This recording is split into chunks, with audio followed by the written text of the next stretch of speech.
Amados, eu quero convidar você a abrir comigo em Gênesis capítulo 21. Gênesis capítulo 21.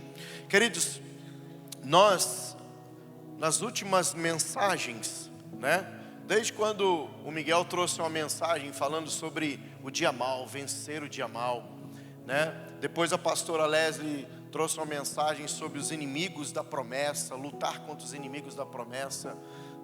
No domingo passado eu trouxe essa mensagem para os nossos corações sobre fé para acessar o improvável.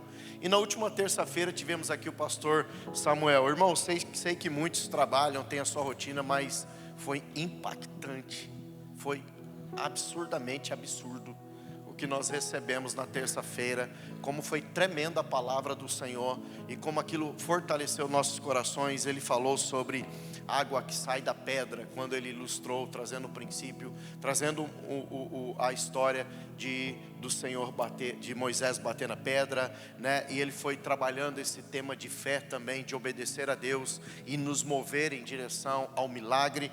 E foi tremendo, e foi algo assim poderosíssimo, porque testificou em muito daquilo que compartilhamos no domingo passado.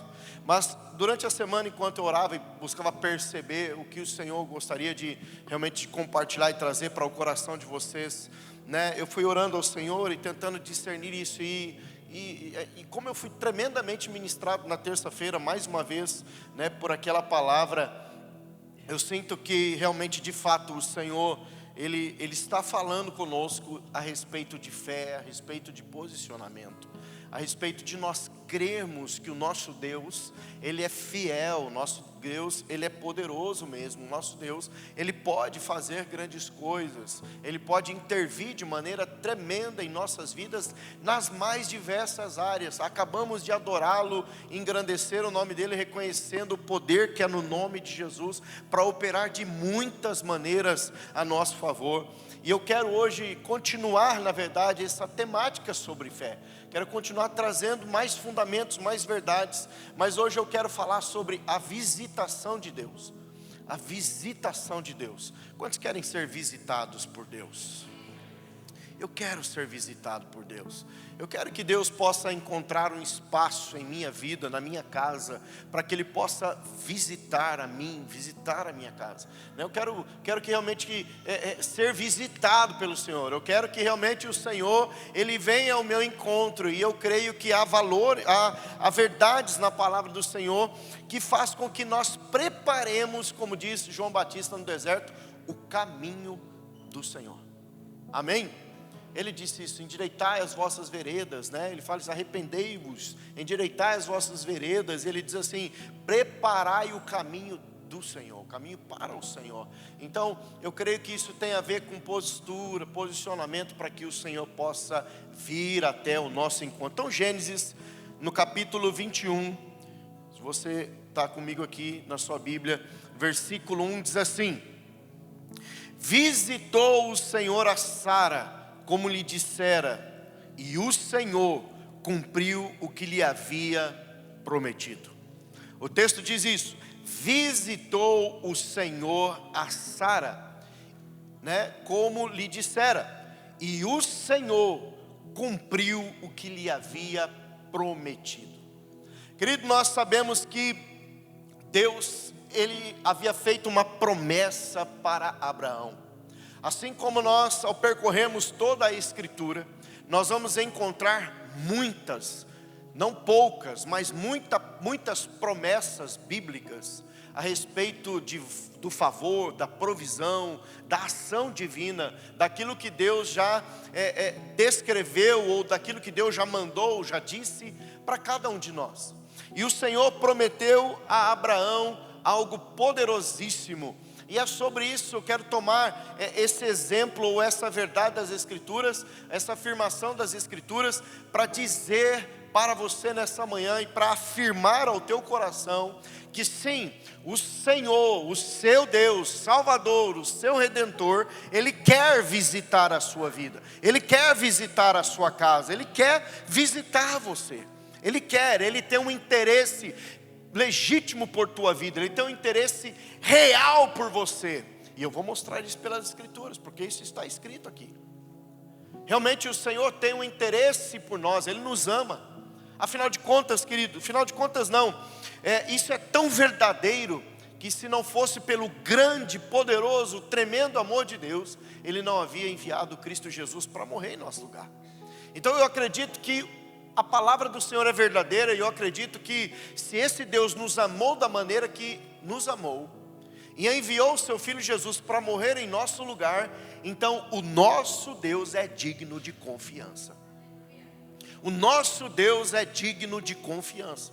O seu Deus, aquele pela qual você já o reconheceu como teu Senhor, e se não o reconheceu ainda, essa é uma manhã para que você possa entregar a sua vida a Jesus também, e reconhecê-lo, e aceitá-lo como teu Senhor, como teu Salvador, para que Ele possa operar grande e poderosas coisas a teu favor, amém? Então eu quero tomar aqui isso que está escrito na palavra do Senhor, que diz: visitou o Senhor a Sara, como lhe havia dito e como lhe havia prometido. Queridos, a primeira coisa que eu quero afirmar com toda certeza e convicção, com base na palavra de Deus, é que quando o Senhor nos visita, quando Ele manifesta a sua presença, quando Ele se revela a cada um de nós, alguma coisa vai ser mudada. Quando Ele se manifesta, alguma coisa vai ser mudada. Eu quero afirmar e profetizar sobre a sua vida nessa manhã, que o Senhor, ao visitar você, a tua casa, alguma coisa vai ser alterado, alguma coisa vai ser mudado. Ou vai ser mudado no seu coração, ou vai ser mudada na sua estação, ou vai ser mudado na sua história. Alguma coisa Deus quer alterar e mudar, a fim de te abençoar. Amém? Amém? Ou seja, nós podemos observar pelas Escrituras, observar pela palavra do Senhor, este padrão de muitas maneiras. Se você estiver com a sua Bíblia, abra comigo em Lucas, por exemplo. Lucas capítulo 7. Olha como a visitação de Deus pode mudar qualquer coisa. Lucas capítulo 7, do versículo 13 ao versículo de número 16. Quando a visitação de Deus vem, Ele muda alguma coisa. Diz assim as Escrituras, Lucas 7, do 13 ao 16. Vendo-a, o Senhor se compadeceu dela e lhe disse: não chores. Chegando-se, tocou o esquife, e parando os que o conduziam, disse: jovem, eu te mando, levanta-te. Sentou-se o que estivera morto, e passou a falar. E Jesus o restituiu à sua mãe. Todos ficaram possuídos de temor e glorificavam a Deus, dizendo: grande profeta se levantou entre nós, e Deus visitou o seu povo. Deus visitou o seu povo. Mas eu quero que você olhe para o texto e preste atenção em uma coisa muito importante. No começo do texto ele diz assim: vendo-a, o Senhor se compadeceu. Vendo-a, o Senhor se compadeceu. Deixa eu dizer uma coisa para você, irmão. Talvez no meio da sua luta, da sua tempestade, do seu problema, da sua angústia, da sua dor, da sua frustração ou de qualquer outro sentimento que possa estar aí em teu coração, você precisa perceber que Deus, Ele sempre está olhando para você, que você não está só, que nós não estamos só, que Deus, Ele tem um desejo, uma vontade legítima, Ele nos ama legitimamente, Ele está a nos observar, Ele está a nos olhar, Ele realmente se importa com a sua dor, Ele realmente se importa com aquilo que está a ferir o seu coração, com aquilo que está a desanimar você, com aquilo que está colocando você para baixo. Ele realmente se importa. Deus não é como o nosso pai natural, a nossa mãe natural, que muitas vezes não agiram ou não se moveram de uma maneira muitas vezes adequada, ou falharam até mesmo conosco em alguns aspectos das nossas vidas.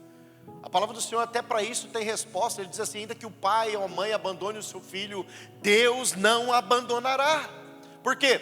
Porque Deus, Ele celebra a sua vida, Ele ama a sua vida, Ele se importa com você, e para mim isso é muito importante. A razão pela qual Deus está a nos observar É porque Ele nos ama, e a razão pela qual Deus está nos observar é porque provavelmente Ele também quer de alguma maneira se revelar a cada um de nós. E olha, essa mãe, nós temos que olhar, mergulhar um pouquinho dentro dessa história. Qual era o contexto aqui? Era uma mulher viúva, ela só tinha esse filho. Com a morte desse filho, o que iria acontecer? Quais as consequências da morte desse filho? Vamos lá. Primeiro, ela não teria um filho para sustentá-la. Ela não teria mais recursos, porque ela era uma viúva. Então aquele filho provavelmente era o filho que trabalhava, que trazia sustento para aquela casa. Com a morte daquele filho entraria desesperança, entraria tristeza, entraria escassez. O que será que essa mulher ia ter que fazer? Como que se tornaria a vida dessa mulher? Naquele momento, um filho estava a morrer. Então a morte entrou, a desilusão entrou, a tristeza entrou, a angústia entrou. O futuro daquele jovem também estava se acabando. Então quer dizer, o futuro daquele jovem também foi interrompido. Então ele também não poderia sonhar com o seu futuro. Ele também não poderia começar uma família. Ele também não poderia casar-se. Também não poderia ter filhos. Ou seja, haveria uma interrupção de muitas maneiras com a morte daquele jovem. Mas quando nós olhamos para as Escrituras, nós devemos perceber, querido, Deus está atento a tudo na tua vida. Deus sabe quais as consequências que uma situação, seja qual ela for, o que ela vai desencadear para o teu futuro. Deus sabe disso, Deus viu. Sabe, irmãos, Deus já está lá daqui 10 anos, Deus já está lá daqui 10 anos na sua vida, assim como Deus já está no dia de amanhã. E Ele sabe o que há no dia de amanhã, o que te espera, o que te aguarda. O que nós precisamos aprender a olhar para esse texto é que Deus visitou aquela mulher na hora certa. O que eu quero profetizar e dizer para você nessa manhã: Deus vai visitar você na hora certa. Ele não se atrasa. Ele não se atrasa. Pastor, como não? Faz tempo que eu estou a lidar com essa situação. Fica tranquilo. Deus, Ele não se atrasa. E esse mesmo Deus que não se atrasa, Ele sabe porque há um tempo para algumas coisas acontecerem. A exemplo daquela mulher do fluxo de sangue, ela esperou 12 anos. Essa mulher esperou algumas horas, talvez, para aquele filho fosse ressuscitado. O povo esperou 430 anos, era para esperar 400, esperou 430 para sair do Egito. Mas quando chegou a hora, e eu vou entrar nesse tema daqui a pouco, Deus estava ali. Deus visitou. E nessa manhã eu quero dizer para você, o seu Deus, Ele nunca se atrasa. Por mais que você ache, por mais que haja tamanha angústia no seu coração, Deus não se atrasa. Agora, que Deus vai fazer uso do tempo para provar o teu coração e ver aonde o seu coração está, Ele vai fazer uso disso. Porque de alguma maneira Deus também quer formar um coração ou desenvolver um coração em nós que confie totalmente nele, que espera totalmente nele, que descansa totalmente nele e que sabe que Ele vai visitar, que Ele virá, que Ele trará o seu favor, manifestará a sua graça. Amém? Agora, amados, o que faz Deus nos visitar? Pergunta para o seu irmão: você sabe o que Deus faz? O que faz Deus nos visitar? Pergunta para ele: o que faz Deus te visitar? O que faz Deus visitar a nossa casa? Será que é a minha beleza? Pergunta para ele: será que é a sua beleza? Rapaz, pode ser, aleluia.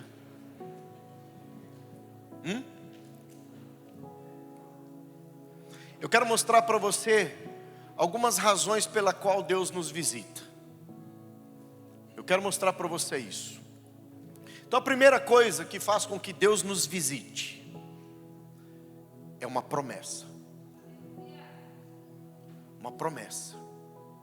O texto começa a dizer isso: visitou o Senhor Sara como lhe dissera. Uma promessa. Talvez você não tenha recebido nenhuma palavra profética a sua vida toda sobre Deus vai fazer alguma coisa. Na verdade, você nem precisa de palavra profética. Não estou aqui descredenciando as palavras proféticas, porque eu já recebi muitas. E muitas delas já se realizaram. E tem outras ainda que irão se realizar, porque quem prometeu é fiel para cumprir. Mas só de olhar para as Escrituras, Jeremias capítulo 29, versículo 11, ele diz uma coisa que, se só houvesse esse texto nas Escrituras, já bastaria para a gente se apegar nele com toda a força. Porque ele revela o coração de Deus a cada um de nós. Ele diz assim: bem sei, olha lá, vamos lá, eu é que sei que pensamentos tenho a vosso respeito, diz o Senhor, pensamentos de paz e não de mal, para vos dar o fim que desejas. Olha que promessa poderosa. Deus está dizendo assim para nós: olha, eu penso em vocês, eu penso sobre a vida de vocês, não acho que eu estou alheio. E ele não para por aí. Primeiro ele mostra que ele não está indiferente para com as nossas vidas. E ele diz assim: pensamentos de paz e não de mal. E quantas vezes, irmãos, nós falamos: ó Deus está pesando a mão sobre mim, eu estou sendo castigado por Deus. Quantas vezes a gente diz que Deus é o responsável por algumas coisas que estão acontecendo nas nossas vidas. Mas Deus está dizendo que não é Ele que faz o mal. Deus está dizendo que Ele faz o bem. Mas quantas vezes nós pensamos que é Deus que está a fazer o mal em nossas vidas? E quantas vezes nós o acusamos disso? E quantas vezes nós falamos a Ele? Talvez não pela boca, mas o coração está cheio desse sentimento. Então, Ele está a dizer que Ele pensa a respeito de nós. E o que Ele pensa não é mal, é bom. Tanto que é bom, que Ele diz assim: para nos dar, para dar a você, para dar a mim, um futuro abençoado. Então, se nós tivéssemos só isso na palavra do Senhor, uma baita de uma promessa, nós poderíamos nos pegar a isso e dizer assim: Senhor, eu sei que o Senhor tem o melhor para o meu futuro, então eu vou me apropriar dessa palavra, porque o Senhor pensa em mim, o Senhor quer o bem para mim, e o Senhor tem o melhor para mim. Amém? Você pode dizer amém? Amém? Mas vamos lá. O que faz Deus nos visitar? Uma promessa. Gênesis capítulo 18. Se você quiser acompanhar comigo. Gênesis capítulo 18. Olha só. Verso 9. Então lhe perguntaram: Sara, tua mulher, onde está? Ele respondeu: está aí na tenda. Disse um deles: certamente voltarei a ti daqui a 1 ano, e Sara, tua mulher, dará à luz um filho. Sara estava escutando à porta da tenda atrás dele. Abraão e Sara eram já velhos, avançados de idade, e a Sara já lhe havia cessado o costume das mulheres. Riu-se, pois, Sara no seu íntimo, dizendo consigo mesmo: depois de velha e velho também o meu senhor, terei ainda prazer? Disse o Senhor a Abraão: por que se riu Sara, dizendo: será verdade que darei ainda a luz sendo velha? Acaso para o Senhor há coisas demasiadamente difíceis? Daqui a 1 ano, neste mesmo tempo, voltarei a ti, e Sara terá um filho. Uma promessa. Deus prometeu para aquele casal: eu vou abrir a madre, o ventre dessa mulher, eu vou cumprir aquilo que eu prometi. Você se tornará pai de uma grande nação. Em ti as famílias serão abençoadas, benditas. O Senhor prometeu. Então, queridos, vou fazer de novo a pergunta: quantos querem ser visitados pelo Senhor? Então não abandone a promessa de Deus. Não desista de crer nas promessas de Deus. Não negocie aquilo que Deus disse que vai fazer a teu favor. Creia nisso e ore por isso. Enquanto não acontecer, não pare de orar, não pare de crer, não pare de buscar, não pare de chamar a existência, porque Deus visita e visita quando há uma promessa. Olha só o que 2 Coríntios capítulo 1, no versículo 20, nos ensina. 2 Coríntios 1, 20. Olha que a palavra nos fala: Porque quantas são as promessas de Deus? Porque quantas são as promessas de Deus, tantas tem nele o sim. Porquanto também por ele o amém, para a glória de Deus. Porque quantas são as promessas de Deus, tantas tem nele o sim, e também o amém. Para quê, queridos? Para que propósito? Para a glória dele. Sabe, amados, quando Deus visita um filho dele, muda a sorte desse filho, dessa filha, ele vai ser glorificado. Sabe por quê? Porque não tem como eu e você sermos visitados pela glória de Deus, algo ser mudado na nossa vida e a gente não agradecer a Deus. Sim ou não? Ou você é ingrato? Quantos são ingratos aqui? Graças a Deus ninguém levantou a mão, aleluia. Agora, quantos são gratos? O que o Senhor já fez a seu favor? Muitas coisas. Mas Ele parou? Não. Ele pode ainda fazer? Pode. Ele pode ainda agir? Pode. Sabe, queridos, se há um ambiente propício para Deus agir, é a promessa dEle, ou são as promessas dEle, ou a promessa dEle estará ali naquele lugar, naquele ambiente. Sabe, nós precisamos olhar para as Escrituras e perceber isso. Se há um ambiente propício para Deus agir a nosso favor, é porque é uma promessa de Deus a nosso respeito. É porque Deus já disse que quer te abençoar. É porque Deus já disse que quer fazer a sua casa uma bênção, a sua vida uma bênção, a sua família uma bênção. Então, se eu quero que algo seja alterado pela visitação de Deus, eu preciso me apegar às promessas da palavra de Deus. Amém? Amém? Você está comigo aqui? Glória a Deus. Glória a Deus. Outra coisa importante que nós precisamos entender, que se há um motivo pela qual Deus vai visitar as nossas vidas, os nossos lares, nossas casas, é a fidelidade dEle. E aí isso não tem nada a ver comigo, com você. Isso tem a ver com o caráter dEle. A Bíblia diz que Ele permanece fiel mesmo quando nós somos o quê? Infiéis.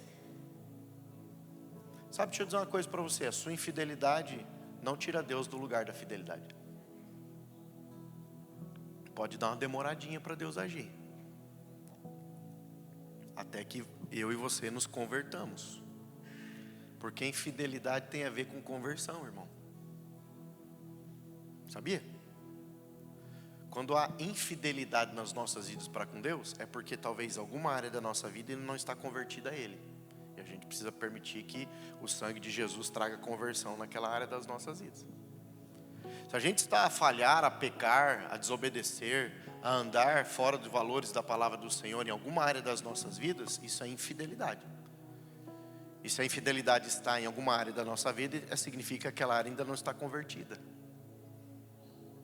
Deus quer trazer conversão nessa área, mudança de vida, porque Ele quer que nós andemos em fidelidade para com Ele, em tudo. Porém, ainda que sejamos infiéis, Ele permanece fiel. Glória a Deus, queridos, que a nossa atitude ou as nossas atitudes não alteram o caráter de Deus, quem Ele é. Glória a Deus por isso. Sabe por quê? Jeremias capítulo 1, versículo 12. Olha como a fidelidade de Deus se manifesta. Por que a fidelidade de Deus vai se manifestar? Ela vai se manifestar porque Deus, Ele se apoia não só na sua soberania, mas Ele está submetido à palavra que Ele mesmo entregou. Olha como Ele está submetido pelas Escrituras. Ele diz assim: eu velo sobre a minha palavra para a cumprir. Disse-me o Senhor, viste bem, porque eu velo sobre a minha palavra para a cumprir. O que o texto está dizendo? Quando ele fala sobre velar,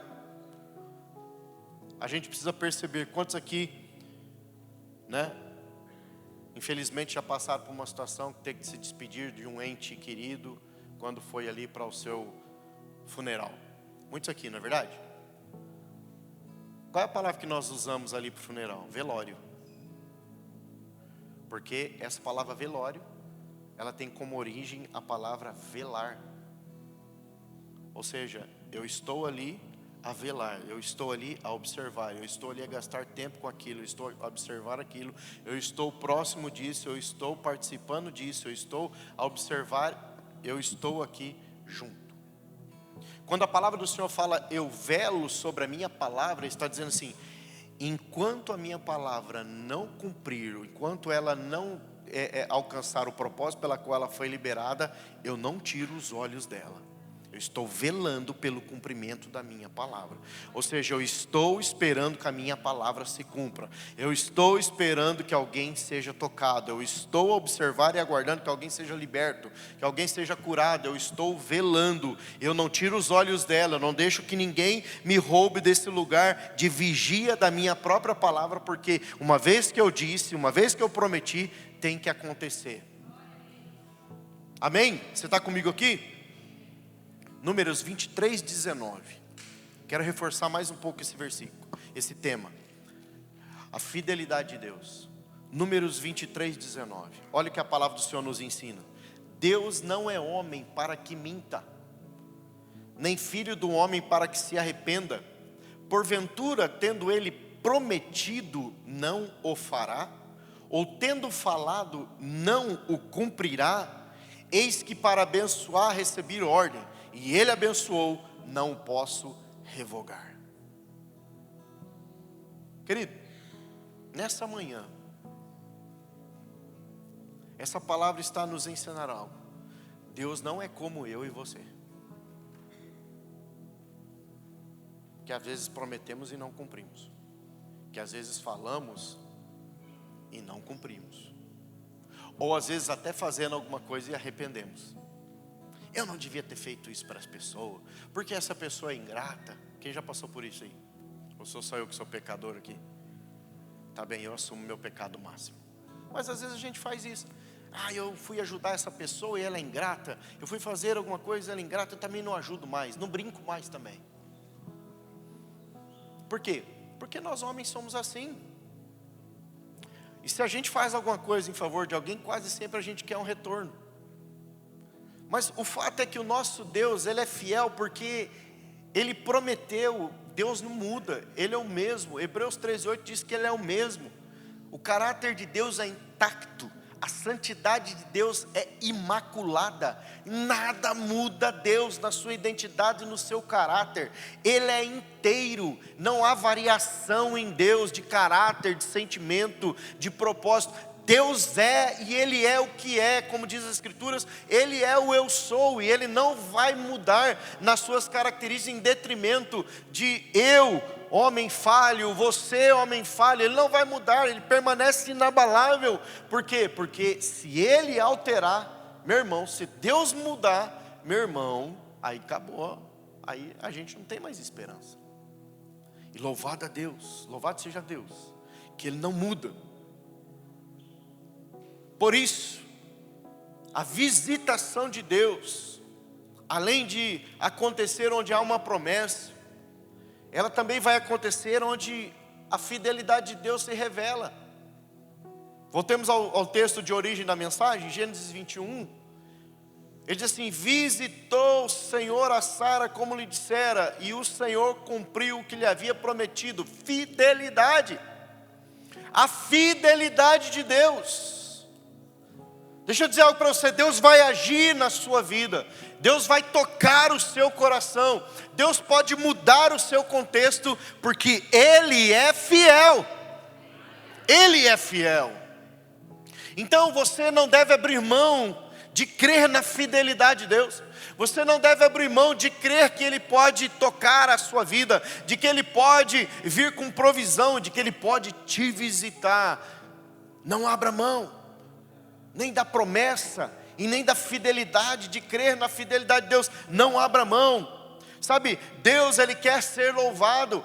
Por isso, quando Ele se mostra fiel a nós, Ele espera que reconheçamos que Ele é bom, e que Ele é fiel, e que Ele é merecedor de toda a honra e de toda a glória. Amém? Amém? Você está comigo aqui? Ou seja, a fidelidade de Deus vai estar lá quando Ele visitar você.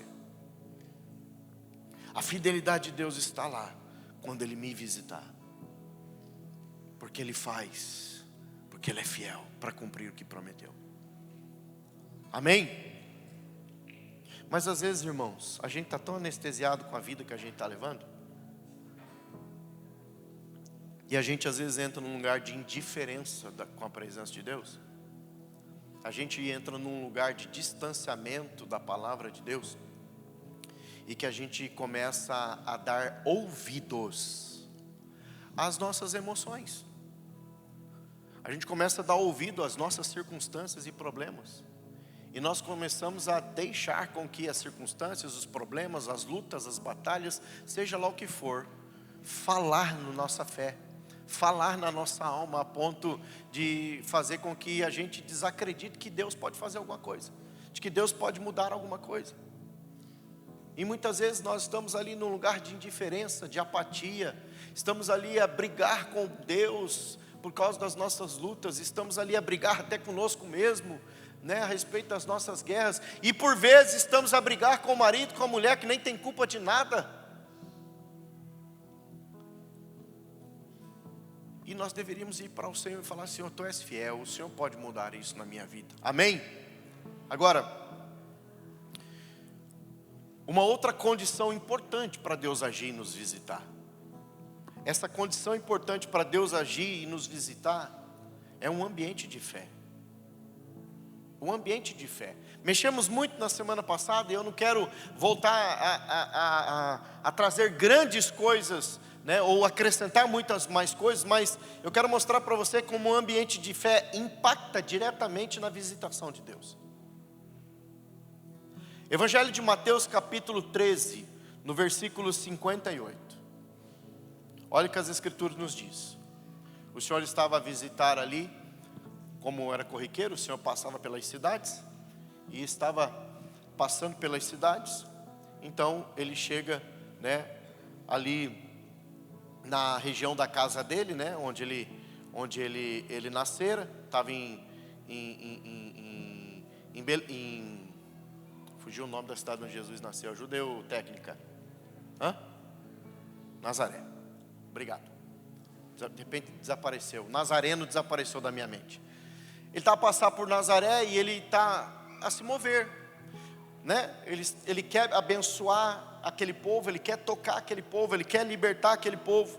Mas aí a palavra do Senhor diz que quando ele passa, pela sua cidade, no verso 57, ele diz assim: escandalizavam-se nele. Jesus, porém, lhes disse: não há profeta sem honra, senão na sua terra e na sua casa. O que está revelando aqui?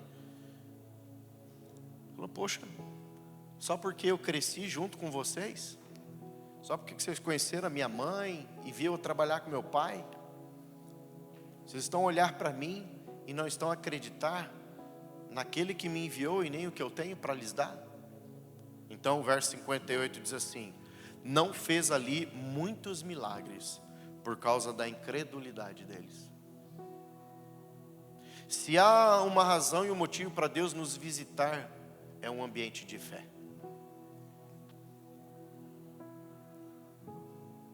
Quando nós permitimos que a incredulidade domine o nosso coração, nós impedimos Deus de vir, nós impedimos Deus de visitar. Note, o Senhor fez alguns milagres, mas não foi muitos. Agora a perspectiva é que Ele queria fazer muitos milagres? Claro que sim. Ele queria operar de muitas maneiras? Certamente. Porque o nosso Senhor é rico em misericórdia. O Senhor é rico para conosco. O Senhor é rico nos seus valores, princípios e mandamentos da palavra. A palavra do Senhor diz que Ele não pôde fazer muitos milagres por causa da incredulidade daquelas pessoas. Então, ou seja, se há um motivo e uma razão para Deus nos visitar, é o ambiente de fé. Quando nós permitimos que a incredulidade entre no nosso coração, quando nós começamos a duvidar do caráter de Deus, duvidar que Deus pode fazer alguma coisa, então Deus realmente não fará. Queridos, O relacionamento com Deus, e já falamos muitas vezes sobre isso, nosso relacionamento com o Senhor, não é um relacionamento onde só Deus faz, sem que a gente não faça nada.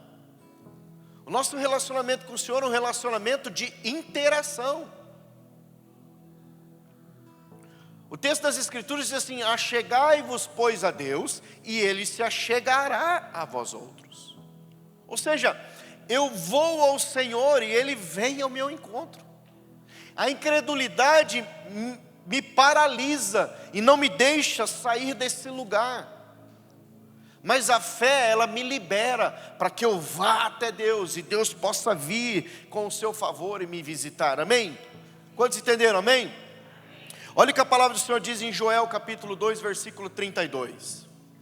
E acontecerá que todo aquele que invocar o nome do Senhor será salvo. Quando vai ser salvo? Quando o nome do Senhor for invocado. O texto diz: e acontecerá que todo aquele que invocar o nome do Senhor será salvo. O que Ele está a dizer para nós, queridos, nessa manhã? Invoque o meu nome. Invoque o meu nome. Clame a mim. Busque a minha face. Busque a minha presença. E eu virei com provisão de salvação. Eu virei com provisão de restauração. Sabe por quê, amados? Porque há uma razão importante aqui dentro do processo de redenção e salvação nas nossas vidas. Nós precisamos entender algo fundamental da vida cristã. Nós precisamos permitir que isso realmente mexa com a nossa estrutura de vida cristã. E nos coloque, vamos dizer assim, no caminho do desenvolvimento de uma vida cristã, em que cresçamos espiritualmente, em que possamos vivenciar experiências profundas da visitação de Deus em nossas vidas. Atos capítulo 17, versículo 28. Eu creio que se existe uma coisa que nós precisamos prestar atenção, é o que está escrito nesse texto a respeito da salvação que recebemos, da libertação que recebemos, da redenção que nos foi proposta. Olha o que o texto de Atos 17, 28 diz: pois nele vivemos. Nele vivemos. O que o texto diz? Estávamos mortos em nossos delitos e pecados. Mortos. Estávamos mortos. Todo homem, toda mulher. Estávamos mortos nos nossos delitos e pecados. O que Ele fez? Nos vivificou, nos deu vida. Nele nós vivemos. Não só isso. Aí o texto diz assim: e nos movemos. Agora que nós fomos vivificados, o nosso movimento é um movimento gerado pelo Espírito, porque agora o Espírito de Deus habita em mim e habita em você. Amém? Habita em mim e habita em você. Nós estamos sendo movidos. E quando eu penso sobre ser movidos, eu penso mesmo nesse movimento da vida cristã. Eu agora vivo não mais para as trevas, agora eu vivo em Cristo Jesus, agora eu sou uma nova criatura, 2 Coríntios 5,17, que aqueles que estão em Cristo Jesus tornam uma nova criatura, as coisas velhas ficaram para trás, tudo se fez novo, amém? Então agora eu fui vivificado, agora eu tenho um relacionamento com Deus, isso gera um movimento, e esse movimento é uma resposta a Deus, uma resposta ao próprio Deus para um desenvolvimento da vida cristã. Mas não só isso. A Bíblia diz: e existimos. Existimos. E aqui você pode trabalhar muitas variações sobre o aspecto de existir.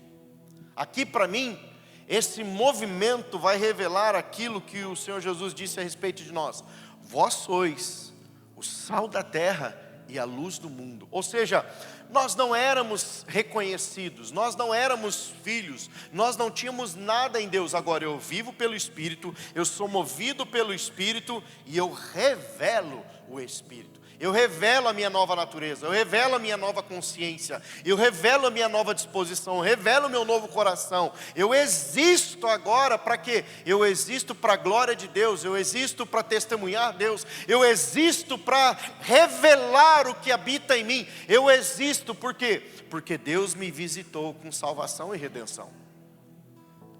E isso tem a ver com um estilo de vida firmado na fé. Eu ando por fé, eu não ando pelo que eu vejo, eu ando pelo que eu creio. O justo viverá pela fé, ele se move pela fé, ele revela a fé é vivificada, eu estou vivo pela fé. Ou seja, deve haver, queridos, em nossos corações, uma expectativa pela manifestação do sobrenatural de Deus. Eu pergunto para você nessa manhã, responda para você mesmo. Durante o dia, o que domina os seus pensamentos? Durante o dia, o que tem dominado os teus pensamentos? Isso já é uma boa avaliação de como a sua fé está em Deus. Porque, às vezes, nós acordamos já pensando em problema. Sim ou não? Está comigo aqui não? A gente já acorda acelerado. Eu tenho que chegar no horário, porque se eu não chegar no horário vai descontar não sei quanto do meu salário.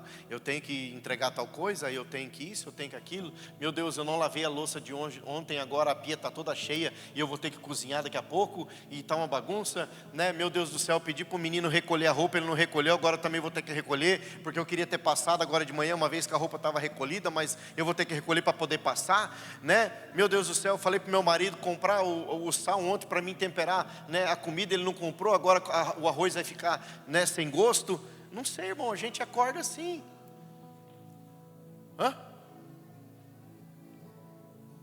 O que domina a sua mente todos os dias? Eu estou a falar sobre isso por quê, queridos? Porque um ambiente de fé é um ambiente que tem expectativa pelo sobrenatural de Deus.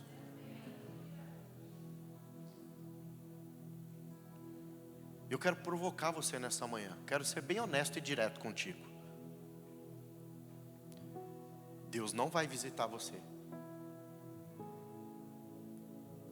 se você não tem expectativa do sobrenatural e do milagre dele.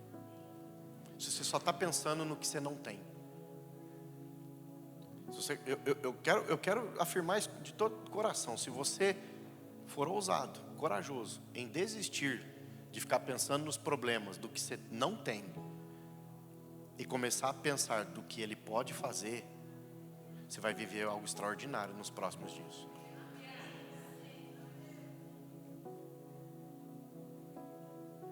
Irmão, não estou falando isso para você porque eu sou perfeito, não. Eu não estou dizendo isso para você porque eu já venci essas coisas, não. Eu também sou convidado todo dia para pensar nos meus problemas. Eu também sou convidado todo dia. Está aqui minha esposa. Se você perguntar para ela como é que é o Sandro no dia a dia sem ser pastor, é perigoso que você nem queira que eu seja seu pastor. Porque tem dia, como eu falei na semana passada, tem dia que eu não acordo cantando. Tem dia que eu acordo chateado. Mas aí eu vou ter que lutar contra a minha carne. Eu vou ter que falar assim: meu Deus vive, o meu Redentor vive, o meu Salvador vive, Ele é fiel, Ele prometeu, Ele vai cumprir. Eu começo a exercitar, eu começo a falar para a minha própria alma, como Davi falava: ei alma, por que você está triste?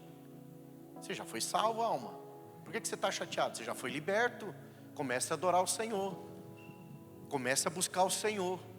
Comece a chamar pelo Senhor. Comece a invocar o nome do Senhor. Comece a crer nesse movimento sobrenatural. Sabe, amados, nós precisamos doutrinar a nossa mente, o nosso coração, a ter uma expectativa pela visitação de Deus em muitas áreas das nossas vidas. Senão, querido, nós não vamos sair do lugar, nós não vamos viver esse movimento da parte de Deus em muitas coisas das nossas vidas. Não, de nada vai adiantar nós ficarmos presos muitas vezes, naquele calabouço que nós mesmos nos colocamos por causa do nosso pessimismo, por causa do nosso medo, ou qualquer coisa. Nós precisamos ter uma expectativa pelo milagre, pela intervenção de Deus. Isso é um ambiente que nós começamos a gerar em fé. Então nós precisamos crer. Ei, você está orando pela venda? Para quem trabalha com imóvel aqui, eu vi o Moisés ali embaixo, né? Já veio isso na mente aqui. Você que trabalha com imóvel, está com a expectativa da próxima venda? Vamos ver se vai dar. Não vai ver se vai dar não, vai vender. Eu creio, meu Deus vai dar vitória, eu vou vender esse imóvel, porque eu quero receber aquela comissão abençoada. Está com a expectativa do teu negócio prosperar? Então você vai orar para que o teu negócio prospere. Sabe, irmãos, a gente tem que começar a profetizar o que nós queremos, não é aquilo que nós estamos vendo. Porque aquilo que nós estamos vendo não será alterado se nós não gerarmos uma expectativa do milagre de Deus. Sabe, eu falei na semana passada, aquela mulher que estava enferma do fluxo de sangue, ela disse assim, se eu tocar, quando ela fala se eu tocar, sabe o que eu acredito no meu coração? Que ela se viu curada. Eu falei, ela se viu curada, ela se viu celebrando, ela se viu sabe, adorando ao Senhor, ela se viu. Então aquilo moveu ela. Então deixa eu te perguntar, você precisa ser movido por aquilo que você crê. Porque a dúvida não vai te mover, a dúvida vai te paralisar. Irmã, você quer engravidar? Eu não sei, mas esse negócio de grávida, né? Você não quer engravidar? Para na frente do espelho e fala assim, eita, olha, estou vendo a minha barriga assim, ó, umas 3 crianças aqui dentro. Assim você resolve de uma vez. Você queria 3 filhos, não tem um, vai ter 3 logo de uma vez, ou 2 pelo menos logo. Eu queria só 2, pastor. Também, recebe 2 em nome de Jesus. Aí começo a profetizar, eu vejo minha barriga, eu vejo essa criança, está desenvolvendo o meu útero com esse bebê. Amém? Quem recebe aí? E o marido está como? O marido está assim, ó. Aleluia. Eu vejo a minha vida financeira sendo abençoada, porque os meus filhos comerão do melhor da terra. Eu vejo, amém? Os irmãos e as irmãs que querem casar, agora virei o rojão para o outro lado. Você não vai orar assim, o que vier a mim jamais jogarei fora. Não, você não vai orar assim. Não aceite isso para a sua vida. Né? Às vezes o jovem chega a um determinado momento da vida que ele fala assim, Senhor, eu estou com aquela oração, o que vier a mim não lançarei fora. Não, negativo. Vai orar assim, Senhor, me dá aquele homem de Deus, trabalhador, que vai comprar meus perfumes, aleluia.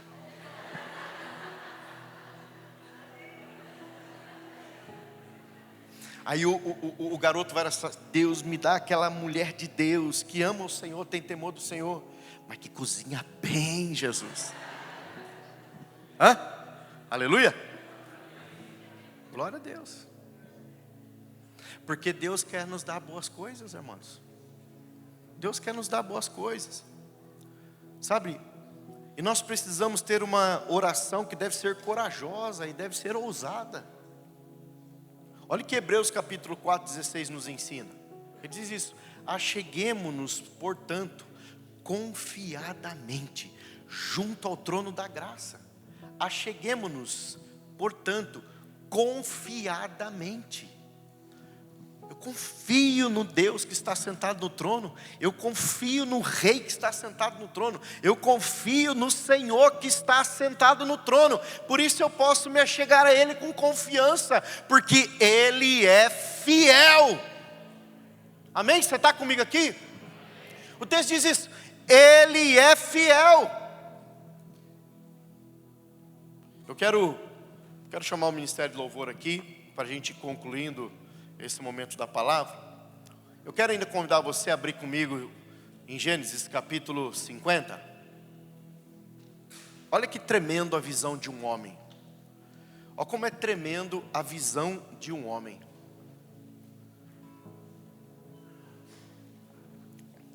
Gênesis capítulo 50, versículo 24.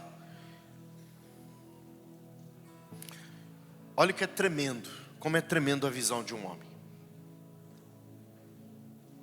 O texto diz assim: eu morro, porém Deus certamente vos visitará e vos fará subir desta terra para a terra que jurou dar a Abraão, a Isaque e a Jacó. José fez jurar os filhos de Israel, dizendo: certamente Deus vos visitará, e fareis transportar os meus ossos daqui. Queridos, olha que homem de visão.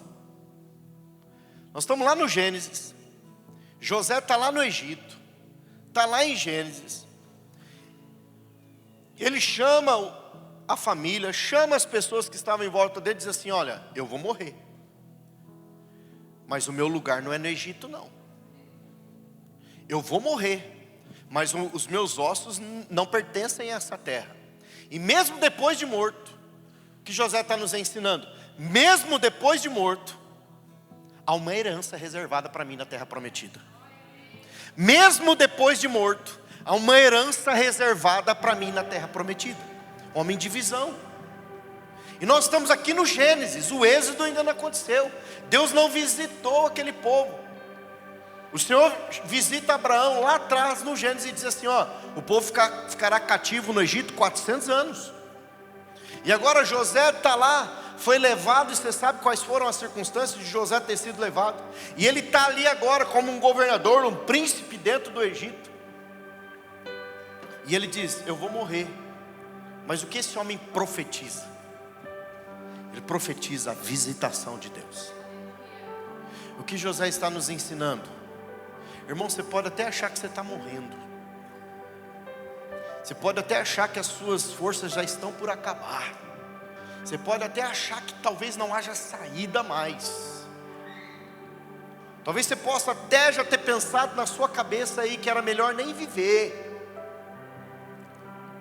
Mas se você profetizar a visitação de Deus, Ele vai te remover desse Egito para te levar à terra prometida. Eu não sei o que você tem pensado. O que tem dominado sua mente? Tem dominado um desejo, talvez um desejo de desistir? A dúvida, a incredulidade? Não permita que isso governe seu coração. Deus quer visitar a sua casa. Vamos para a Bíblia mais uma vez? Agora Êxodo.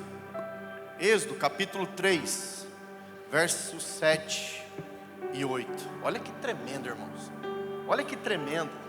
Ele diz assim: certamente o Senhor visitará esse povo. E quando visitar, me tira daqui também junto. Porque há uma herança para mim na terra prometida. O meu lugar não é aqui. O meu lugar é onde Deus disse. O meu lugar é onde foi profetizado, foi liberado. Olha que a palavra do Senhor diz, Êxodo 3:7. Disse ainda o Senhor: certamente vi a aflição do meu povo que está no Egito, e ouvi o seu clamor por causa dos seus exatores, perseguidores, opressores. Conheço-lhe o sofrimento, por isso desci, a fim de livrá-lo da mão dos egípcios, e para fazê-lo subir daquela terra a uma terra boa e ampla, que terra que mana leite e mel, o lugar do cananeu, do eteu, dos amorreus, dos ferezeus, do eveu, do jebuseu. O que Deus está dizendo? Eu vou arrancar toda a impossibilidade diante deles, para que eles sejam plantados numa terra abençoada, para que eles frutifiquem, cresçam numa terra abençoada. O Senhor começa a dizer assim: eu vi a aflição. Irmão, Deus está a ver a tua aflição, Deus está a ver a tua luta, Deus está a ver o seu recomeço, Deus está a ver o seu contexto. Então você precisa crer nesse Deus que viu, que vê e que quer descer e visitar você. Ele quer visitar a sua vida, quer visitar a sua casa.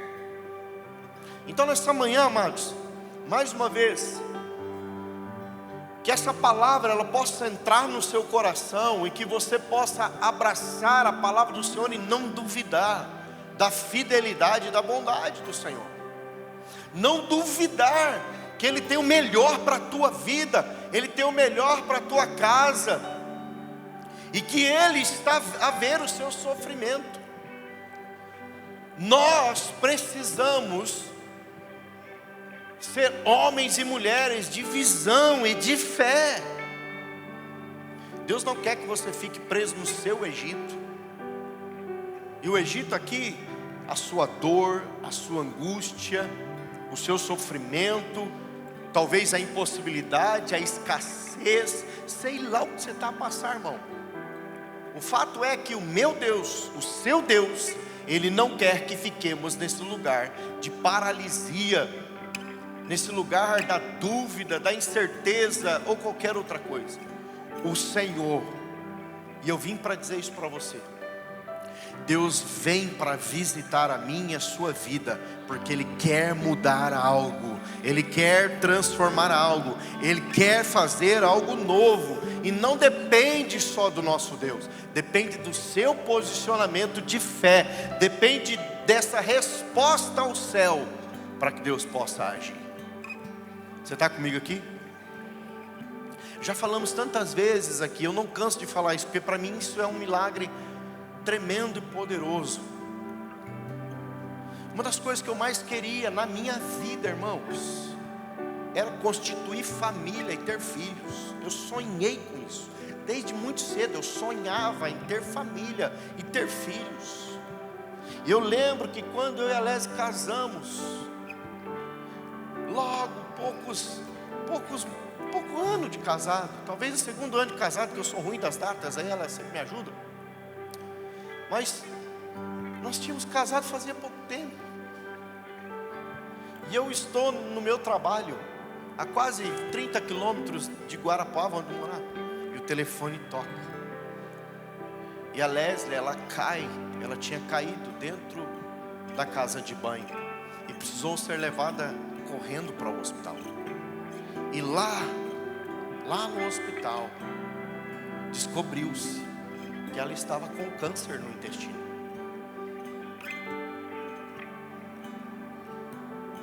Aí eu te pergunto, aí aliás eu te afirmo, eu não deixei isso me parar. Não deixei isso me parar. Eu não deixei isso roubar o meu sonho de continuar a ser casado com ela, de ter filhos com ela. Eu não desisti. Enquanto algo não acontecesse, eu não parei de jejuar, eu não parei de clamar, eu não parei de pedir, eu não parei de buscar, eu não me entreguei à desesperança, eu não me entreguei à impossibilidade, eu não me entreguei ao improvável. Eu me posicionei como homem de Deus, eu me posicionei como marido e cabeça da vida dela, e eu comecei a chamar a existência, a cura, a restauração sobre a vida dela. Eu carreguei a minha esposa em fé. Eu carreguei ela em fé. Ela estava abatida, ela estava triste, ela estava angustiada, ela estava num lugar de impossibilidade, mas eu estava ali, firmado, porque eu cria no meu Deus, no Deus da minha salvação. Até que o resultado veio. Ela foi curada, queridos. Ela foi curada sobrenaturalmente, ela foi curada poderosamente. Então, aquilo que parecia ser a possibilidade da morte, nós removemos na força e na graça do Senhor, no nosso posicionamento de fé. Mas aí ela é curada. Aí o médico veio dar um outro relatório para ela. Não vai poder engravidar não. Rapaz, se eu vou continuar casado com a minha mulher que foi curada, curou de um câncer, esse homem está maluco da cabeça. Se o meu Deus curou de um câncer, Deus não vai abrir o ventre? Vai abrir o ventre, rapaz. Aqui você não me para mais, Satanás. E mais uma vez, me posicionei em fé. Mais uma vez, vai ficar grávida, não sei quando, mas vai ficar, esse ventre vai abrir. Deus vai fazer um milagre, Deus vai operar de maneira tremenda. Irmão, eu gosto de brincar com isso, né? A gente até se descuidou. não sabia quando ia ficar grávida mesmo. Então não usou método anticonceptivo nenhum. Até se descuidou. Quando viu, passou 3 meses. Ela vai me buscar no ponto onde eu descia do ônibus, né? Ela foi me buscar, estava voltando do trabalho. E chegamos na frente do carro, que ela tinha passado meio mal, foi fazer um exame de sangue. E aí pegou o exame de sangue. E eu estava no carona. Ela pegou e entregou para mim aquele papel. Eu falei, o que é isso? E aí o homem não entende dessas coisas, né? Eu acho. E aí um número gigante, não sei o que lá, quantos milhões de bilhões, de zilhões, de trilhões, de zero, não sei o que. Aquele negócio, eu falei, mas que número grande é esse? Meu Deus do céu, o que aconteceu? Na hora eu olhando aquilo assim, eu falando, meu Deus, voltou na minha cabeça, voltou, será o câncer? Vamos ter que lutar, né? Apareceu o negócio, vamos lutar de novo, Deus vai dar vitória, e não sei o que. O que era, irmãos? Grávida. Grávida. Porque aquele que começou a boa obra é fiel para terminar. É fiel para terminar, irmão. Aquele que começou a boa obra na tua vida é fiel para terminar.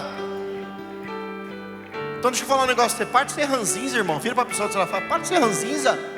Dá um sorriso aí, pelo amor de Deus. Para de ser briguento. Para de ficar com essa cara de ontem, de pão seco. Começa a se alegrar no que Deus vai fazer na sua casa, na sua vida. Amém? Vamos ficar em pé em nome de Jesus?